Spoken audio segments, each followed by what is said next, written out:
الرحمن الرحيم. السلام عليكم ورحمة الله وبركاته. بسم الله الرحمن الرحيم. إن الحمد لله نحمده ونستعينه ونستغفره ونعوذ بالله من شرور أنفسنا ومن سيئات أعمالنا. من يهده الله فلا مضل له ومن يضلل فلن تجد له وليا مرشدا. أشهد أن لا إله إلا الله وحده لا شريك له وأشهد أن محمدا عبده ورسوله لا نبي بعده. اللهم صل على محمد وعلى آل محمد كما صليت على إبراهيم وعلى آل إبراهيم. بارك على محمد وعلى آل محمد كما باركت على إبراهيم وعلى آل إبراهيم في العالمين إنك حميد مجيد. أما بعد. Ma'asyiral muslimin rahimani wa rahimakumullah, wasiyakum wa awsiyah bitaqwallahi faqad faza man ittaqa. Para jamaah yang dirahmati Allah Subhanahu wa taala dan kita semuanya yang sempat hadir dalam kesempatan ngaji kali ini. Orang Islam itu yang membedakan dengan yang lain yang bukan Islam, salah satunya adalah terletak pada dasar hidupnya. Apa maksudnya dasar hidupnya itu? Kalau kita dasar hidupnya adalah la ilaha illallah. Memulai hidup ya dari situ. Nanti mengakhiri hidup juga dengan pakai kalimat itu. Mudah-mudahan dimudahkan sama Allah Subhanahu wa taala. Nanti kalau sudah dimakamkan juga ditanya tentang pelaksanaan kalimat itu. Di dunianya bagaimana pelaksanaannya? Dari mana kok tahu Pak? Ya keterangannya dari Nabi kan jelas. Begitu orang itu wafat, yang memakamkan itu pulang kan ditanya man rabbuka, Rabbmu siapa? Tuhan itu. Yang kedua waman nabiyuka, nabimu itu siapa?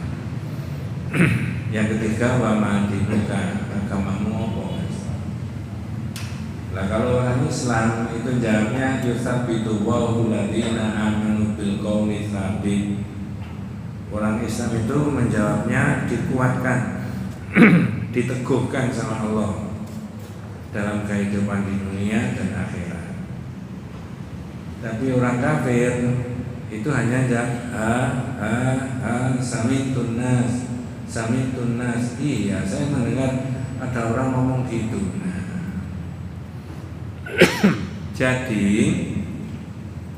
dasar hidup kita itu kalimat la ilaha illallah, itulah yang membedakan dengan yang lain. Cuma itu Pak Ustaz, ini yang utama dasarnya.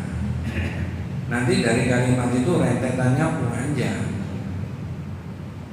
Kitab yang sudah khatam dipelajari di masjid ini setiap zuhur, ya, yang panjenengan pakai istirahat, sholat, kemudian ada taklim 30 menit. Mudah-mudahan membawa berkah buat kita semuanya, barokah. Nah, sekarang saya membahas ahamiyatut tauhid. Pentingnya kalimat la ilaha illallah itu apa? Nah, begitu. Kalau di Indonesia kan ya sederhana. Ya terjemahan zaman dulu tidak ada Tuhan kecuali Allah, bukan. Kurang Mas. Tidak ada Tuhan, jangan tambahi yang berhak disembah. Tuhan banyak, tapi yang berhak disembah itu hanya Allah saja. Nah, itu yang membedakan dengan yang lain. Keterangannya dalam kitab ini laqad khalaqallahu al-alam li ibadatihi wahdahu. Nah, itu alam Pak. Allah menciptakan alam ini untuk satu tujuan.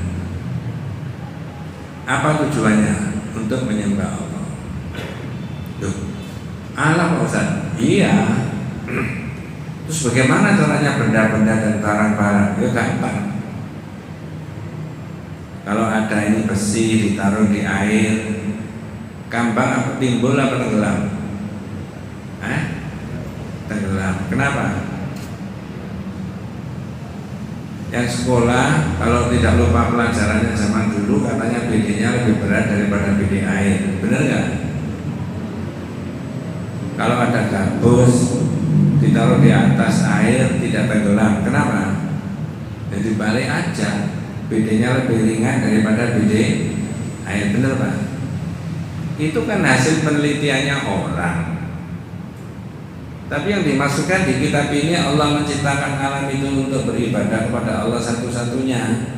Maksudnya benda, barang, binatang, tumbuh-tumbuhan itu ada hukumnya Allah. Oh, kalau begitu benda-benda itu, barang-barang itu, tumbuh-tumbuhan, binatang itu mentaati Allah menurut hukumnya Allah. Iya, bukan hanya itu, manusia juga menurut hukumnya Allah. Nah, kalau Allah tidak membuat benda itu tenggelam ya nggak bisa. Nah, cuma dipelajari rumusnya, BD-nya lebih benar. Yaitu air itu kan sama itu, tiap hari kita masukkan di kulkas jadi es batu. Mestinya Pak Guru Fisika itu terangkan begini, anak-anak, ternyata air yang kita masukkan di dalam freezer kemarin itu jadi es. Ini berarti di dalam air ini ada hukumnya Allah. Kok begitu Pak Guru? Wah, sepinter-pinternya orang buat alat yang namanya freezer, kalau di dalam air ini nggak ada hukumnya Allah, air nggak akan beku. Nah, itu kalau gurunya ngerti tauhid. Ini dipanasi 100 derajat mendidih. 100 derajat itu kan hasil penelitiannya orang aja. Maka di dalam air itu ada hukumnya Allah, makanya air mendidih. Nah, tapi biasanya Pak Guru itu inilah pinternya orang membuat alat yang namanya freezer, sehingga air dimasukkan di freezer bisa jadi batu. Nah, kalau yang diagung-agungkan itu freezernya, pinternya orang, berarti otaknya manusia. Kan dipuji-puji, bukan Allah. Tulisannya sederhana Mas, laqad khalaqallahul alam li ibadatihi. Allah menciptakan alam untuk satu tujuan, menyembah Allah. Tapi ada terusnya. Wa arsala rusula liyad'un nasa ila tauhidihi. Ya. Dan Allah mengutus rasul. Untuk apa? Untuk mengajak manusia, mengajari manusia kepada tauhid. Kalau benda, binatang, barang, tumbuh-tumbuhan tidak perlu diutus nabi. Manusia itu loh yang perlu. Mengapa kok manusia itu perlu nabi ya? Ayo tak tanya. Di dalamnya manusia ini ada apanya Pak? Saya tak nuding sini aja, nggak nuding ke sana. Ada apanya? Kok untuk manusia itu perlu nabi itu loh. Kalau binatang, barang nggak perlu nabi, nggak masalah. Manusia ini ya ada akalnya nggak? Ada hati nuraninya Pak? Ada nafsunya? Kalau nafsunya itu tidak keturunan bisa ngerusak segala-galanya nggak manusia itu? Iya, mohon maaf ya. Kalau di Islam itu hubungan seksual ya sama suami istri. Kalau nggak pakai Rasul bisa seenaknya saja. Nah, wong ada nabi aja manusia masih ruwet nggak karu-karuan kok. Ayo pakai cara Jawa Dani yo nggak ada gitu. Gimana manusia itu? Ini namanya wa arsala rusula liyad'un nas ila tauhidillah. Dalam bahasa yang berbeda di kitab salah satu usul keterangannya begini. Allahu khalaqona wa razaqona wa lam yatrukna hamalan. Allah yang menciptakan kita, memberi rezeki kepada kita dan tidak meninggalkan kita begitu saja. Betul Pak? Kita ini dibiarkan nggak sama Allah hidup di dunia itu sakarmu apa begitu kira-kira? Enggak. Bal arsala ilaina rasulan, sama dengan ini. Bahkan Allah itu ngutus rasul. Faman ata'ahu dakhalal jannah.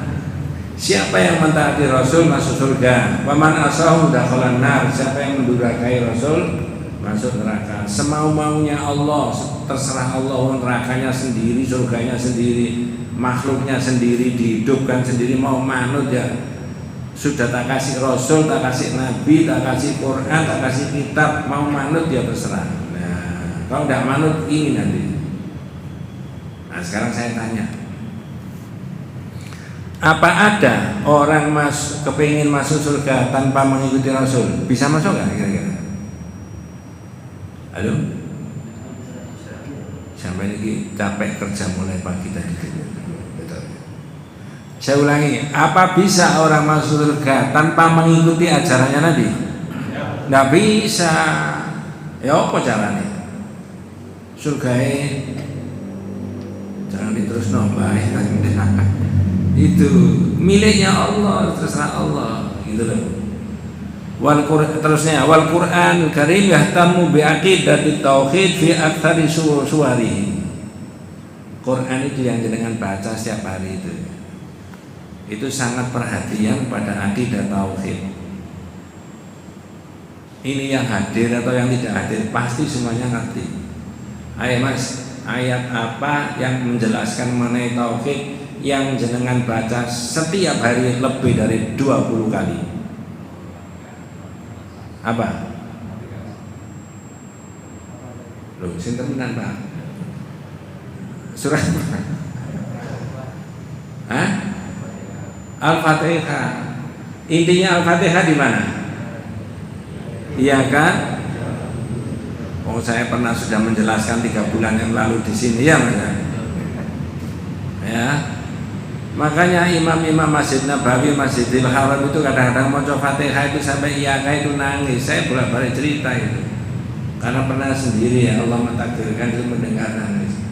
Enak-enak ngaji imami. Alhamdulillahi Rabbil Alamin Ar-Rahmanir Rahim Maliki Yaumiddin. Iya, nggak bisa. Nah di kitab ini sudah saya terangkan mengapa motonya kayak gak iso. Bukan nggak bisa Mas. Itu lo mikir hatinya, akalnya, imannya. Ini matur sama Allah, hanya kepadamu ya Allah kami menyembah, hanya kepadamu minta pertolongan. Benar Pak?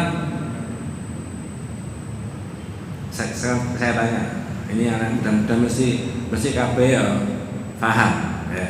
Ayo, minta pertolongan kepada Allah itu urusan akhirat saja, tak termasuk urusan dunia dan akhirat. Sekarang yang di Qatar lagi rame-ramenya itu urusan dunia apa urusan akhirat? Nyadok bal itu Mas. Kalau pemain-pemain itu mau Al-Fatihah minta petunjuk dan pertolongan sama Allah, bener gak? Ada gak pemain yang gitu Pak? Pemain mana itu? Pemain mana? Oh Qatar wis kalah kok. Menyambung kabeh ini sketok ya. Maka kata Imam Al-Haytami, idza dawuhnya Nabi, idza sa'alta fas'alillah wa idza sta'anta fasta'in billah. Kalau kamu minta, mintalah kepada Allah. Kalau kamu minta pertolongan, mintalah pertolongan kepada Allah. Itu fi amrin min umuri dunya wal akhirah. Itu baik perkara dunia maupun akhirat. Wah, gitu. Pengamat sepak bola internasional tidak ada yang memperhitungkan kalau Maroko itu masuk 4 besar, betul ya? Secanggih-canggihnya para analis pengamat sepak bola itu tidak memperhitungkan. Sebaliknya, tapi di sini nggak ada Pak sepak bola. Sebaliknya, semua mengatakan bahwa Jerman itu akan masuk 16 besar, betul Pak ya? Karena dedekotnya sepak bola. Tapi habis nggak riwayatnya? Mengapa Allah dilawan? Jangan dikira persoalan dunia begitu tidak bisa diteropong dari sudut akidah. Maka kata Imam Al-Haytami tadi, itu kalau kamu minta pertolongan kepada Allah fi amrin min umuri dunya wal akhirah, baik itu urusan dunia maupun akhirat. Maka di sini diterangkan fal Qur'anul Karim yahtammu ila aqidati tauhid fi aktsari suwarihi. Quran itu banyak menerangkan tentang akidah tauhid di banyak suratnya. Wa yubayyinu dharar syirki 'ala al-fardi wal jama'ati, dan Al-Qur'an banyak menerangkan bahayanya syirik. Saya tanya, syirik itu ada bahayanya enggak? dalam kehidupan pribadi maupun kehidupan bermasyarakat. Ada bahayanya Pak, syirik menyekutukan Allah itu? Ada. Apa bahayanya? Ayo. Jamin kok bisa bilang ada. Paling dosa. Bukan hanya sekedar itu, ada dampak duniawinya enggak kalau orang itu bersyirik? Mohon maaf, ini bukan ilmu saya tapi tak tanya. Sekarang persoalannya masyarakat, bangsa dan negara itu yang paling krusial masalah apa? Jangan pura-pura nggak tahu mas. Masalah apa? Korupsi kan? Ya. Orang yang dinilai baik-baik ternyata itu misalkan begitu ya. Naudzubillah min dzalik. Bukan ilmu saya. Itu kalau diteropong dari tauhid, ujung-ujungnya itu karena syirik. Dia mencintai dunia, mencintai harta benda, mencintai dudukan, mencintai jabatan jauh daripada mencintai Allah dan Rasulnya. Itu syirik Pak. Gitu loh. Mohon maaf ya, pejabat itu mestinya kalau sudah disumpah, demi Allah saya bersumpah bahwa saya akan menjalankan ini, mentaati aturan konstitusi. Ya sudah, sampai itu namanya Allah dipakai untuk sampai disumpah. Sekarang kok ada rame-rame mau sekian periode, mestinya yang digitukan itu jangan mas, nggak bisa. Saya itu sudah menurut konstitusi 2 selesai, saya nggak boleh lagi. Kok begitu Pak? Saya dulu disumpah atas nama Allah. Lah kok sekarang saya melanggar sumpah saya sendiri? Kira-kira ada Pak orang begitu Pak? Loh, jangan suudon, beyono aja. Tapi kalau ada begitu kan ganteng toh. Menghadirkan nama Allah, demi Allah saya bersumpah. Coba itu loh. Nama Allah itu kayak dulinan kayak gitu. Nah itu tidak boleh mestinya. Maka di sini diterangkan wa yubayyinu dharara syirki 'alal fardhi wal jamaah, dan syirik itu menyebabkan bahaya, ada banyak kemadharatan ya, kerusakan baik untuk individu maupun masyarakat. Sudah tak kasih contoh tadi. Di kitab yang lama sudah dibahas bab 31. Bahayanya syirik, mencintai dunia, mencintai harta benda lebih daripada mencintai Allah dan Rasulnya. Barang yang mestinya nggak boleh karena bukan miliknya dirampas saja karena ada kesempatan. Ini syirik Pak. Namanya asyirku fil mahabbah, syirik dalam bercinta. Yes. Judulnya tadi ahammiyatut tauhid, pentingnya tauhid.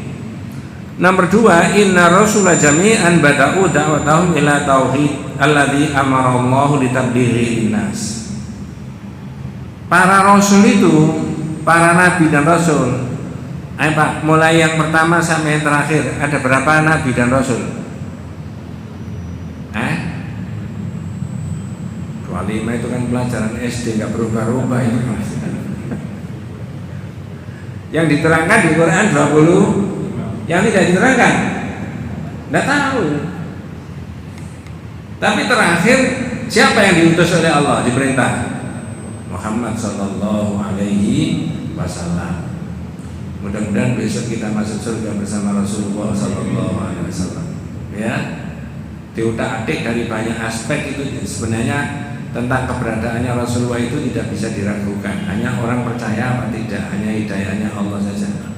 Dari mana kita bisa tahu? Dawuh-dawuhnya Nabi itu terdokumentasi dengan rapi, bidang ini, bab ini. Bukan hanya puluhan, bukan hanya ratusan, bukan hanya ribuan, tapi itu bisa ratusan ribu dawuhnya Nabi, terdokumentasi dengan rapi. Ada yang silih ginding bertentangan satu dan yang lain. Walaupun kita ini orang awam tidak meneliti dawuhnya Nabi, hadis-hadisnya Nabi, iman kita mengatakan apa? Tidak ada. Lah orang biasa, ada nggak silih ginding? Isu dele sore, isu mana? Itu ya. Jadi deretan para nabi itu misinya mengajarkan tauhid. Coba tak cek ya, saya sudah pernah terangkan. Sebenarnya di dunia itu, di dunia adanya langit, bumi, dunia dan manusia pertama dan seterusnya itu ya. lebih dahulu mana adanya tauhid sama adanya syirik? Lebih dahulu tauhid apa lebih dahulu syirik? Kurang jelas pertanyaannya. Saya ulangi. Ada dunia, Allah menciptakan dunia seisinya, langit, bumi dan sebagainya. Lalu ada manusia pertama, kedua, ketiga sampai sekarang. Kalau diurut mulai dari awal ajaran itu, yang dahulu, apakah lebih awal tauhidnya ataukah syiriknya? Tauhidnya. Mengapa begitu? Ya ilahnya kan cuma satu, menerangkan ke nabi yang satu isiku yang terang nyembah aku tok kalian nih. Pakai cara Jawa begitu, Pak. Ini ngerti sudah. Oh iya, saya menyembah Allah tok. Terus berkembang biak, banyak manusia, banyak ini, macam-macam berkembang, baru timbul apa?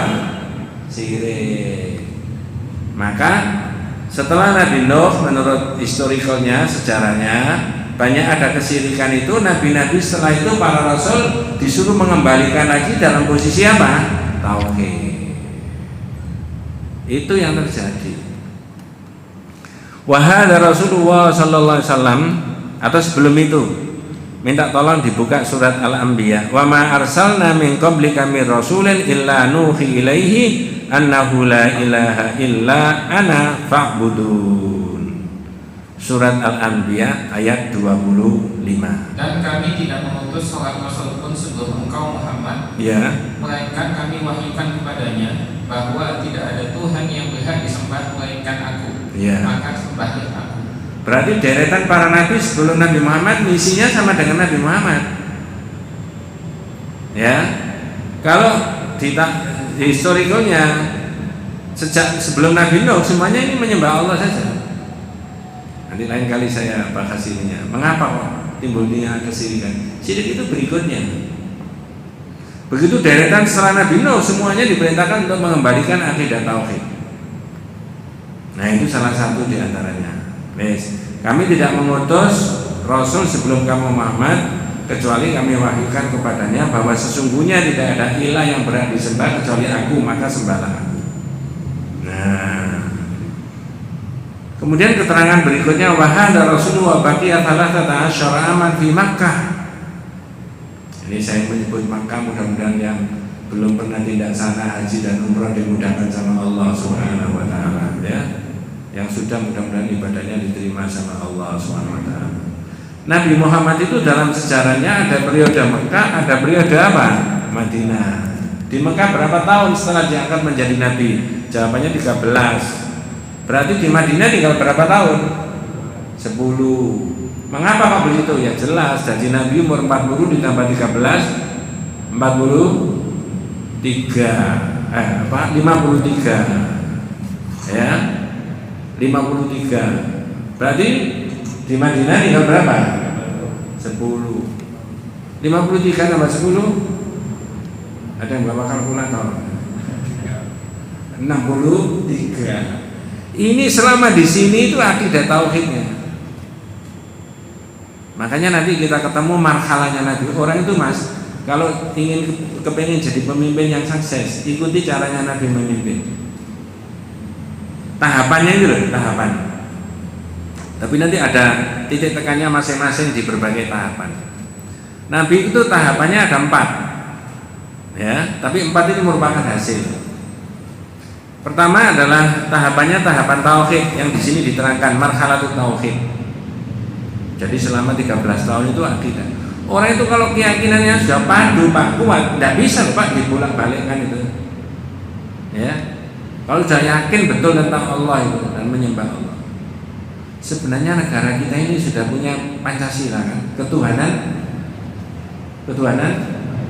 Sing benar itu ketuhanan yang Maha Esa apa ketuhanan yang berkebudayaan?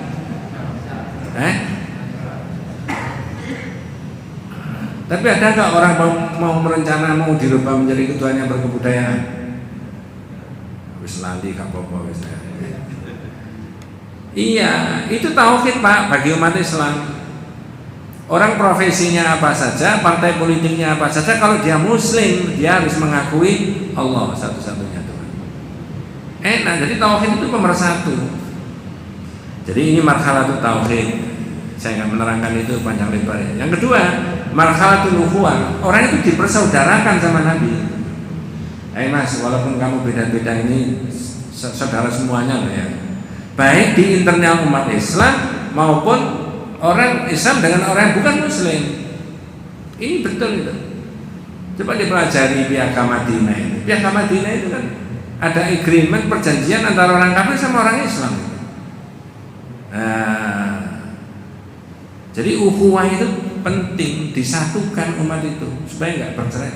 Nah, kita tidak saling ngomong olok-olok di sini itu. Seolah ulama dipecah-pecah, ini yang tidak mendukung saya, ini mendukung saya. Tidak begitu caranya memimpin dalam Nabi itu. Kalau sampean itu baik, orang yang tidak mendukung jadi mendukung. Kalau sampean baik loh ya, bener Pak ya? Halo? Ya, tapi nggak boleh emosi Pak, biasa aja. Iya, pasti mendukung. Tidak ada alasan untuk tidak mendukung. Ya mohon maaf, ini bukan partai politik ya. Jadi akidah tauhid dikuatkan, lalu ukhuwahnya persaudaraan. Coba setiap hari ngomong, kita bersaudara, saya akan membuat kebijakan yang persaudarakan semuanya. Perbedaan etnis, perbedaan warna kulit, perbedaan suku, perbedaan bangsa, perbedaan agama dan sebagainya. Jangan kemudian memecah kita. Perbedaan partai, perbedaan organisasi, perbedaan mazhab. Coba semuanya bilang gitu setiap hari. Dah sekarang. Kalau Nabi ini disatukan, itu loh. Yang ketiga, istiqdat, persiapan menghadapi yang merecoki masyarakat Madinah.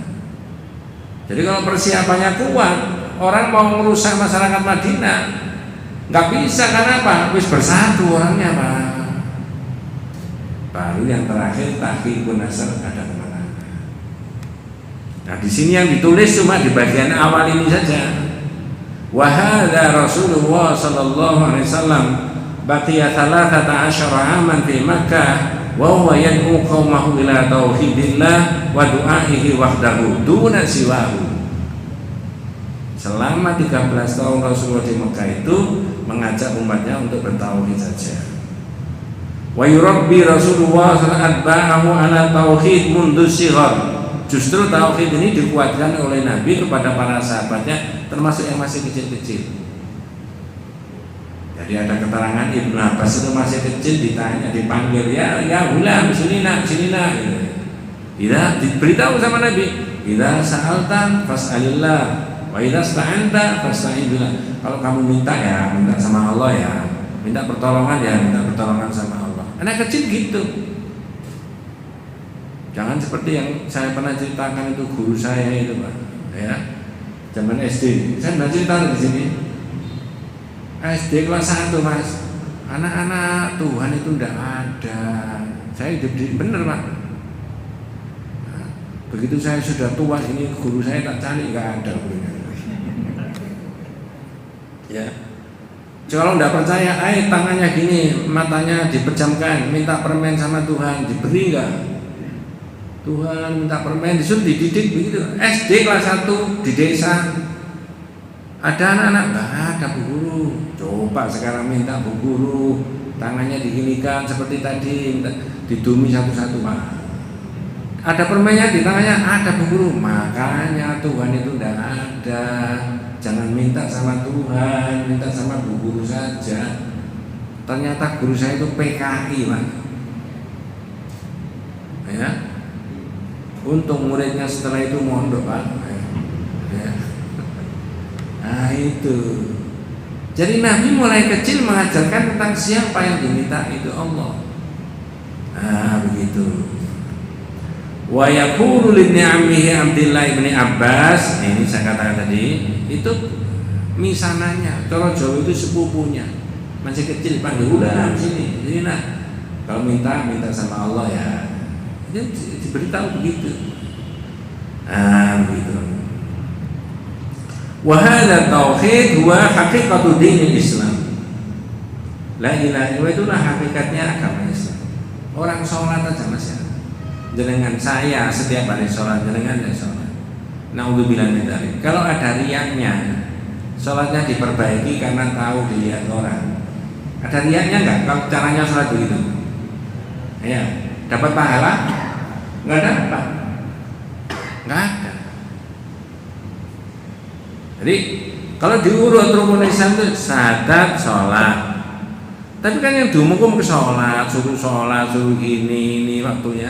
Mengapa tidak ini didahulukan? Mengapa? Kalau sholatnya dilakukan dengan baik, tapi ada riyanya. Dengan baik itu muninanya maksudnya gerakannya, bacaannya, waktunya, tempatnya, caranya. Tapi naudzubillah akidahnya ada riyanya. Kata Nabi itu bisa batal karena Nabi mengatakan rajulun yusolli fayuzayyinu sholatahu lima yara min nadhari rajulin. Orang sholatnya diperindah, diperbagus karena dia tahu dilihat orang. Loh, kalau begitu kan ini didahulukan tauhidnya itu. Supaya tidak ada syiriknya, tidak ada riyanya, dilakukan kepada Allah Subhanahu wa taala. Ya. Ini mah hadza huwa tauhid huwa haqiqatu dinil Islam alladzi buniya alaihi. Jadi Islam itu dibangun atas dasar tauhid itu tadi. Walladzi la yaqbalullahu min ahadin siwahu, yang tidak diterima oleh Allah kalau tidak pakai tauhid, ya. Nah, kemudian laqad allama Rasulullah sallallahu alaihi wasallam ayyabda'u da'watahu lin-nasi bitauhid. Nabi sendiri mengajarkan umatnya dakwahnya itu mulai dari tauhid. Kemarin ada viral itu di Qatar, katanya betul apa enggak ya? Enggak bisa dideteksi dari mana itu. Kok katanya ada orang sekeluarga tidak beragama Islam lalu melihat situasi budaya Muslim, caranya orang Islam menjamu tamu-tamunya kok baik, lalu tertarik, dia masuk apa? Islam. Bener nggak Pak Irfan? Orang mana ini? Di YouTube ya? Bener di YouTube, saya nggak baca itu, bener nggak itu? Jika benar, mudah-mudahan Allah memberikan hidayah. Kan mungkin aja Pak. Karena yang diinformasikan ke sana tentang Islam itu kan bukan itu, bukan keramahan, bukan kebaikan, bukan kesopanan, bukan keindahan. Yang diterangkan tentang Islam itu apa? Yang diterangkan tentang Islam ke dunia barat sana itu. Ini apa itu? Iya. Ini saya di sini juga mengarah ke situ Pak. Betul indah Islam itu.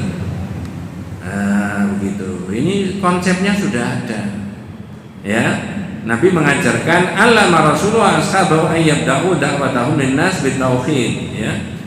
Inna tauhid yatamatsalu fi syahadati alla ilaha illallah wa Muhammad Rasulullah. Jadi tauhid yang panjenengan bawa setiap hari sebagai dasar bekerja, berbuat, tidak berbuat dan sebagainya. Itu hanya dua kalimat, la ilaha illallah Muhammadun Rasulullah. Coba pakai bahasa Indonesia. Ini mau tak akhiri. La ilaha illallah apa terjemahnya? Di awal tadi sudah saya sebutkan. Tidak ada Tuhan yang berhak disembah kecuali Allah. Jangan disembahkan tidak ada Tuhan. Tuhan banyak Mas. Bisa benda, bisa barang, bisa orang, bisa ini. Tapi yang berhak disembah cuma Allah. Sekarang syahadat tentang Rasulullah, ya. Apa maknanya syahadat tentang Rasulullah? Ada 5. Satu apa? Ya begini nih, kalau pengajian nggak pakai ulangan itu adalah ya. Saya ulangi, al-imanu bi annahu mursalun min indillah. Percaya ini Nabi Muhammad utusannya Allah. Itu syahadat tentang Rasulullah begitu. Loh gitu aja kok percaya? Oh, banyak bukti Pak tentang kebenaran Muhammad sebagai Nabi dan Rasul. Ya. Nusaddiquhu fi ma akhbara, membenarkan yang dikabarkan oleh Nabi. Tapi ada konsekuensinya kalau orang membenarkan yang dikabarkan Nabi. Kita kasih contoh. Apa betul Nabi itu mengabarkan bahwa setiap orang mati akan ditanya oleh malaikat? Jawabannya? Zaman nggak bisa jawab karena zaman nggak pengalaman. Ya. Tapi dalam iman kita menurut hadis pasti apa? Itu ada konsekuensinya. Apa konsekuensinya? Hidupnya di dunia hati-hati. Ada anak muda seperti sampean dan saya enggak, satu uang ya. Dikasih uang 1 juta. Mas, ini sama godo 1 juta. Juta, wis meneng wae. Duit sisa. Lu enggak dilaporkan, Pak. Susahnya dikembangkan. Enggak, wis tenang aja. Anak muda yang dikasih itu ngerti ini duit enggak bener, Pak. Duit yang mencuri tadi, korupsi tadi. Tapi anak muda itu ngaji di Masjid Al Hidayah kok sampean gini gitu. bilangnya gini, Pak, duit 1 juta itu banyak bagi saya, bisa saya pakai pulsa, pakai BBM, pakai ini. Tapi saya itu loh beriman dengan apa yang dikabarkan oleh Nabi itu. Begitu orang mati itu ditanya. Nah kalau saya ditanya malaikat gara-gara duit 1 juta ini gimana Pak? Saya percaya. Udah Pak, enggak usah, saya kembalikan. Mohon maaf saya hidup apa adanya saja, yang penting dunia akhirat saya selamat. Kalau pikirannya orang Islam itu mulai Sabang sampai Merauke gitu semuanya, aman nggak negara Islam ini Pak? Sekarang sudah aman Pak? Nunggu kapan? 2024 ya nggak, belum tahu, belum tentu ya. Loh ini temenan Pak. Karena orang itu syahadat wa asyhadu anna Muhammad Rasulullah, maknanya yang kedua nusaddiquhu fima akhbar, membenarkan yang dikabarkan oleh Nabi. Nabi membenarkan surga ada, neraka ada. Orang nggak bisa lihat dengan kasat mata. Iya nih ono, ini kok ono. Itu kan omongannya di perempatan jalan itu Pak. Kita nggak begitu, ono, yakin. Kok iso? Nabi menceritakan begitu Mas. Lah gitu aja kok dipercaya. Nah, saya udah syahadat itu tentang Nabi. Konsekuensinya saya mengikuti ajaran Nabi. Nuti'uhu fi ma amara, mentaati yang diperintah. Jenengan misalkan oleh takmir, bapak-bapak sekarang tidak ada pengajian zuhur walaupun setengah jam, silakan klesetan di masjid. Enak mana dengarkan pengajian setengah jam dibandingkan dengan klesetan? Kalau sampean jawab enak mendengarkan pengajian, goro sampean. Enaknya ini apa? Enak klesetan. Tapi mengapa oleh takmir kok dipakai ada pengajian walaupun durasinya nggak banyak?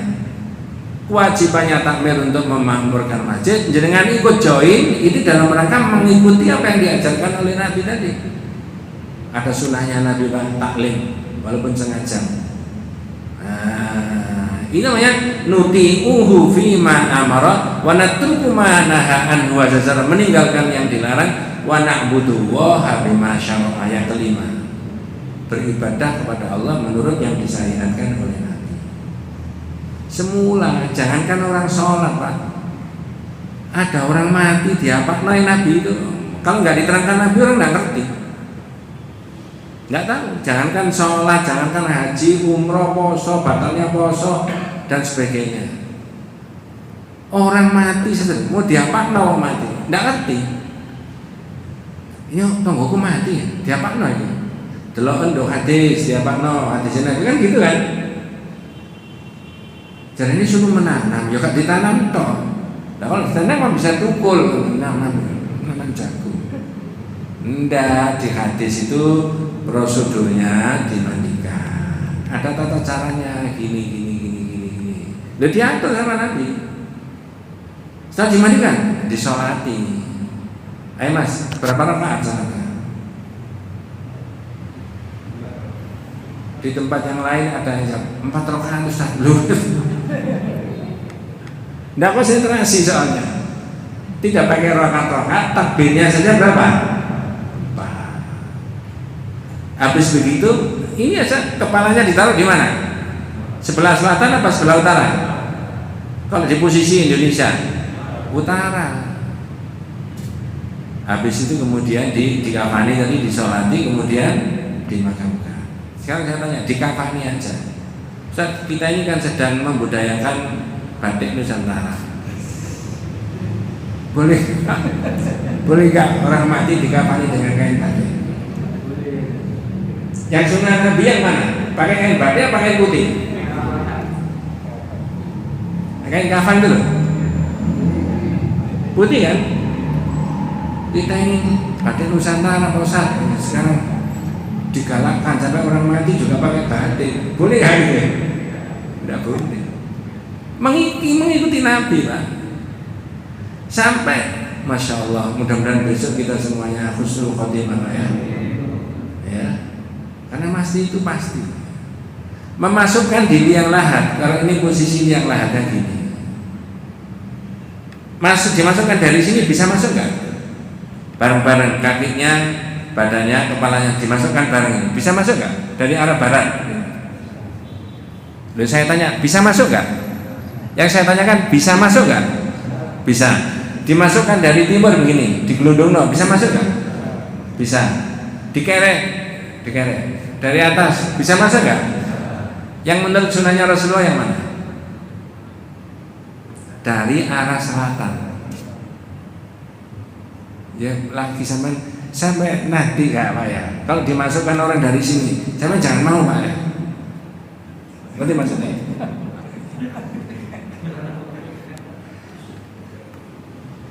Sampai kalau dimasukkan dilihat dari sini, bilang keliru Pak, jangan situ.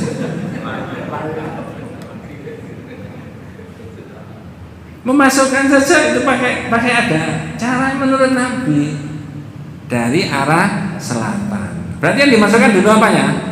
Kepala. Tapi dari arah kaki sini, karena kakinya nanti kan di sini. Nah itu. Gini aja kok. Nah itu tadi yang saya katakan. Beriman tentang Rasulullah tadi, syahadat tentang Rasulullah. Wa na'budu waha bima syara'a. Beribadah kepada Allah menurut yang disyariat. Syariatnya begini. Loh, ini loh pentingnya orang syahadat tentang Allah dan syahadat tentang Rasulullah. Masih banyak Pak. Ini 4 tahun belum khatam. Padahal cuma gini dong. Ya. Yang kita mohon kepada Allah, mudah-mudahan kita diberi umur panjang, lalu barokah umur panjang itu ya. Ya, diberi hidayah sama Allah sama keluarga kita semuanya. Andai kata dibundut sama Allah, mudah-mudahan husnul khotimah dan masuk surga bersama Rasulullah. Besok di akhirat dapat syafaatnya Rasulullah sallallahu alaihi wasallam. Mari kita tutup dengan doa kafatul majelis. Subhanakallahumma wa bihamdika asyhadu an la ilaha illa anta astaghfiruka wa atubu ilaik. Assalamualaikum warahmatullahi wabarakatuh.